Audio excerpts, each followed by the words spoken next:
My parents forced me to choose between my sister or myself. The aftermath was devastating. My grandmother kept this secret for 60 years. When she finally told me on her deathbed, I understood why our family was broken in ways I never knew. Hi, I'm Rachel, and today I'm sharing my grandmother Helen's most painful memory, a choice no child should ever have to make. This happened in 1962. My grandmother Helen was 16, the oldest of two daughters.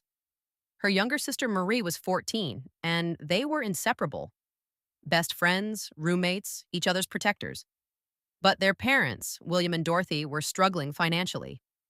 William worked at the steel mill, but an injury had reduced his hours. Dorothy cleaned houses when she could find work. Money was tight, food was scarce, and tough decisions had to be made. That's when their parents sat them down for the conversation that would destroy their family forever. Girls, their father William began, we need to talk about your futures. Helen told me she immediately knew something was terribly wrong by the way her parents couldn't look at them directly. We can't afford to keep both of you, Dorothy said bluntly. We can barely feed ourselves, let alone two growing girls who need clothes, school supplies, everything. Helen's blood ran cold. Marie grabbed her hand under the table. So we're giving you a choice, William continued. One of you can stay with us. The other will go live with your Aunt Ruth in Chicago. She's willing to take one of you, give you opportunities we can't provide. But we want to stay together, Marie whispered. That's not possible, Dorothy snapped. You need to decide between yourselves. We're not making this choice for you. One stays, one goes. That's final. Helen told me that moment felt like the world stopped spinning. She looked at Marie. Sweet, innocent Marie who still played with dolls and was afraid of thunderstorms. How could they possibly choose? The parents gave them 3 days to decide. 3 days to choose which sister would be abandoned. I'll go, Marie said immediately. You're older. This is your home. No, Helen replied. You're younger. You need mom and dad more than I do. But as the days passed, Helen started thinking strategically. Aunt Ruth lived in Chicago, had a good job, could provide better opportunities. College might be possible. A future beyond the poverty they knew. Maybe, Helen thought, being sent away isn't the punishment. Maybe staying is. On the third day, Helen made her decision. She would go to Chicago. She would sacrifice her family, her home, everything she knew, so that Marie could stay where she belonged. I'll go, Helen told her parents. But I have one condition. You never tell Marie that I volunteered. Let her think you chose me to leave. Why? Dorothy asked. Because if she knows I chose to leave her, she'll blame herself forever. If she thinks you forced me to go, she'll only blame you. Helen packed one small suitcase and left the next morning.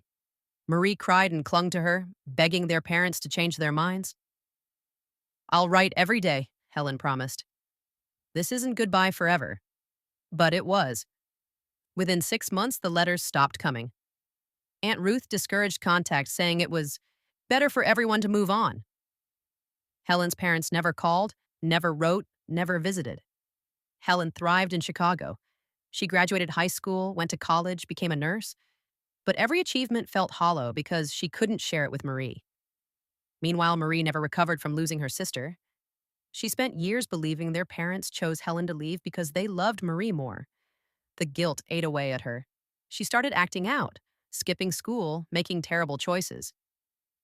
Your sister is different since Helen left, neighbors would tell William and Dorothy. It's like she lost her other half. By age 18, Marie was pregnant and married to a man who treated her poorly. She had 4 children and struggled with depression her entire life, always feeling like she was living in Helen's shadow, never understanding why she was chosen to stay. 25 years later, in 1987, Helen decided to come back. She had saved money, bought a house, and wanted to bring Marie to live with her.